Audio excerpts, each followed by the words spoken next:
प्रभु श्री राम की कहानी तो अपने आप में एक ऐसा महाकाव्य है जिसे जितनी बार सुनो उतनी बार एक नई ऊर्जा मिलती है।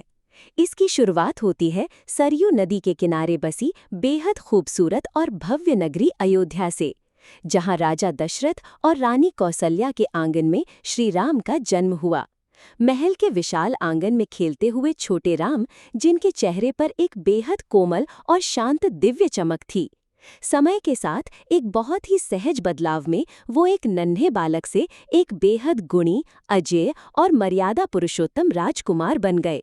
गुरु वशिष्ठ और विश्वामित्र से शिक्षा लेकर उन्होंने सीता स्वयंवर में शिव जी का भारी धनुष तोड़कर माता सीता से विवाह किया।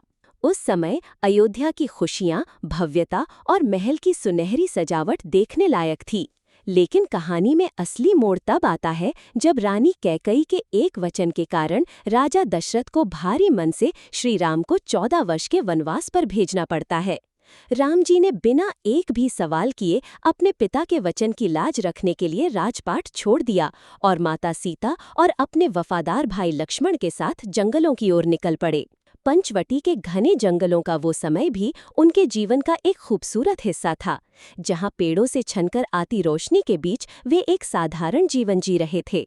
पर ये शांति तब टूट गई जब लंका के राजा रावण ने छल से माता सीता का हरण कर लिया। सीता माता की खोज में राम जी का दर्द और उनकी दृढ़ता दोनों ही चरम पर थे। इसी सफर में उनकी मुलाकात परम भक्त हनुमान और सुग्रीव से हुई और फिर वानर सेना के साथ मिलकर उन्होंने समंदर पर पत्थरों से विशाल राम सेतु का निर्माण किया। समंदर की लहरों के बीच बनता वो सेतु एक बेहद ग्रैंड और ऐतिहासिक दृश्य था। इसके बाद शुरू हुआ लंका का वो महासंग्राम जो इतिहास के सबसे इंटेंस और विशाल युद्धों में से एक है।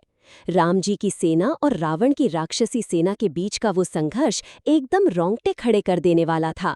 युद्ध के मैदान में धूल और मिट्टी के बीच तीरों की बौछार और महाअस्त्रों के टकराने से आसमान में जो चमक पैदा होती थी वो बुराई और अच्छाई की सीधी टक्कर थी।